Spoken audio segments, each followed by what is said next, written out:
K S Arunkumar ആ ശബ്ദരേഖ നമ്മൾ കേട്ടു. അതിനുശേഷം ഇപ്പോൾ പെൺകുട്ടി പരാതി നൽകിയിരിക്കുന്നു, മുഖ്യമന്ത്രിക്ക് നേരിട്ട് പരാതി നൽകിയിരിക്കുന്നു. ആ പരാതിയുടെ അടിസ്ഥാനത്തിൽ വേഗത്തിൽ തന്നെ അന്വേഷണ സംഘം നടപടികളിലേക്ക് കടക്കുന്നു എന്നാണ് ഞാൻ മനസ്സിലാക്കുന്നത്. ഈ ഘട്ടത്തിലും രാഹുൽ ഈശ്വർ പറയുന്ന വാദം അങ്ങ് കേട്ടല്ലോ. ഇവിടെ 3 മാസമായി ഇത് പൊതുസമൂഹത്തിലുള്ള പരാതി തന്നെയാണ്. അതുമായി ബന്ധപ്പെട്ടുകൊണ്ട് പെൺകുട്ടി മുഖ്യമന്ത്രിയെ നേരിട്ട് കണ്ട് വിശദമായിട്ടുള്ള പരാതി കൊടുത്തു എന്നതാണ് നാം മനസ്സിലാക്കുന്നത്. തന്റെ കയ്യിലുള്ള ഈ സംഭവവുമായി ബന്ധപ്പെട്ടുള്ള തെളിവുകളും ഹാജരാക്കി എന്ന് നമ്മൾ മനസ്സിലാക്കുന്നു. ഇതിനിടയിൽ നമ്മൾ ഈ മാധ്യമത്തിലൂടെ ആ പെൺകുട്ടിയെ വിചാരണ ചെയ്യുന്ന തരത്തിലേക്ക് ഈ ചർച്ച മാറുകയാണ്. ബഹുമാനപ്പെട്ട സുഹൃത്ത് രാഹുൽ ഈശ്വർ ആ പെൺകുട്ടിയുടെ ഐഡന്റിറ്റി വ്യക്തമാക്കുന്ന തരത്തിൽ ആ പെൺകുട്ടിക്കെതിരെ പരസ്യമായിട്ട് ആരോപണം ഉന്നയിക്കുന്നത് ഒരിക്കലും നമുക്ക് യോജിച്ച പ്രവൃത്തി തന്നെയല്ല. ആ പെൺകുട്ടിയുടെ എല്ലാ തരത്തിലും പരാതി കൊടുക്കാനുള്ള അവകാശവും അന്വേഷണ പോലീസ് നടത്തുമ്പോൾ അതിനോട് സഹകരിക്കാനുള്ള അവരുടെ അധികാരവും മജിസ്ട്രേറ്റിന് മുന്നിൽ മൊഴി കൊടുക്കാനുള്ള എല്ലാ തരത്തിൽ നിയമപരമായിട്ടുള്ള അധികാരവും എല്ലാം ഉണ്ട്. അത് നടന്നുകൊണ്ടിരിക്കുന്ന സാഹചര്യത്തിൽ ആ പെൺകുട്ടിയുടെ സ്വഭാവഹത്യ നടത്തുന്ന തരത്തിൽ ഐഡന്റിറ്റി കൃത്യമായിട്ട് വ്യക്തമാക്കുന്ന തരത്തിൽ തന്നെയാണ് ബഹുമാനപ്പെട്ട രാഹുൽ ഈശ്വറിന്റെ സംസാരം മുന്നോട്ട് പോകുന്നത്. ഇവിടെ നിയമ സംവിധാനം ശക്തമായിട്ടുണ്ടല്ലോ. ഏതായാലും ഒരു പെൺകുട്ടി തനിക്കുണ്ടായിട്ടുള്ള ദുരനുഭവത്തെക്കുറിച്ച് പരാതി കൊടുത്തിരിക്കുന്നു. 3 മാസമായിട്ട് ക്രൈംബ്രാഞ്ച് സമാനമായിട്ടുള്ള സാഹചര്യങ്ങൾ പരിശോധിക്കുന്നുണ്ട്. റിട്ടേൺ ആയിട്ട് ഒരു പരാതി ഉണ്ടായിരുന്നില്ല. ഇവിടെയും പല കോൺഗ്രസ് നേതാക്കന്മാരും രാഹുൽ മാങ്കുട്ടിലും സൂചിപ്പിച്ചിരിക്കുന്നത് പരാതി എവിടെ എന്നതായിരുന്നു. ഇപ്പോൾ ഒരു പരാതി കിട്ടിയിരിക്കുന്നു. ഏതായാലും ആ പെൺകുട്ടി തന്റെ ദുരനുഭവങ്ങൾ മുഴുവൻ ഇൻവെസ്റ്റിഗേഷൻ ഏജൻസിയുടെ മുന്നിൽ പറയും, അതുപോലെ തന്നെ മജിസ്ട്രേറ്റിന്റെ മുന്നിൽ പറയും, 164 സ്റ്റേറ്റ്മെന്റ് അടക്കം രേഖപ്പെടുത്തും. ആ ഒരു സാഹചര്യത്തിൽ ചർച്ച വഴിതെറ്റി പോകരുത് എന്നതാണ് ഏറ്റവും ആദ്യം സൂചിപ്പിക്കാനുള്ളത്. ഇവിടെ ശക്തമായിട്ടുള്ള അന്വേഷണം നടക്കട്ടെ.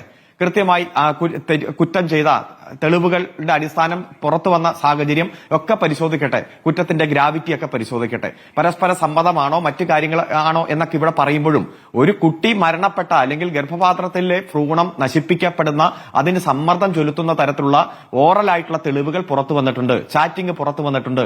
അതുമായി ബന്ധപ്പെട്ടുള്ള വോയിസ് മെസ്സേജ് പുറത്തു വന്നിട്ടുണ്ട്. രണ്ടും 2 ഒഫൻസ് ആണ്.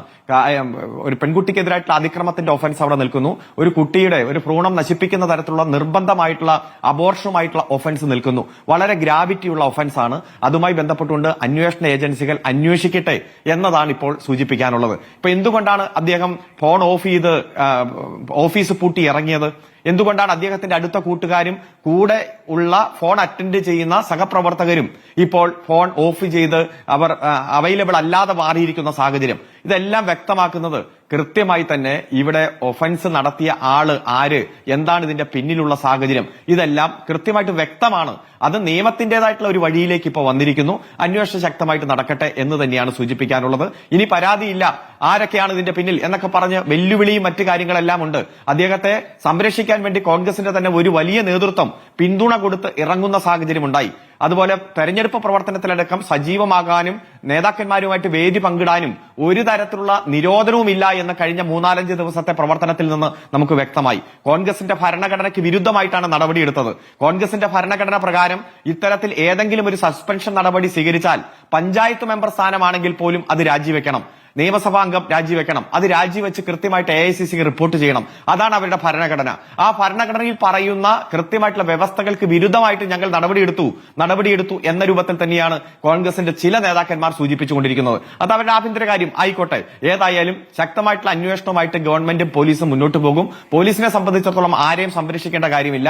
കൃത്യമായിട്ടുള്ള തെളിവുകൾ പരിശോധിക്കും. ഒരു പെൺകുട്ടി നേരിട്ട് വന്ന് മുഖ്യമന്ത്രിക്ക് പരാതി കൊടുത്തിരിക്കുകയാണ്. പണ്ട് വുമൺ ഇൻ കളക്ടീവ് സിനിമയുമായി ബന്ധപ്പെട്ടുകൊണ്ടെല്ലാം പരാതിയുമായിട്ട് വന്നപ്പോ കൃത്യമായി ഇരയ്ക്കൊപ്പം നിന്നുകൊണ്ട് കൃത്യമായിട്ടുള്ള നീതി നിർവഹണമാണ് ഗവൺമെന്റിന്റെയും പോലീസിന്റെയും ഭാഗത്തു നിന്നുണ്ടായത്. അതുകൊണ്ട് ഇരയ്ക്ക് നീതി കിട്ടുന്ന തരത്തിൽ ഏറ്റവും ശക്തമായിട്ടുള്ള അന്വേഷണവുമായിട്ട് തന്നെ മുന്നോട്ട് പോകും. ശരി, ദിലീപ് കേസിന്റെ ഒരു രീതി ഇതിലുമുണ്ട്, വേട്ടക്കാരുടെ രീതിയിൽ അതും തുടരുന്നുണ്ട് എന്നുള്ളൊരു കാര്യം കൂടിയുണ്ട്.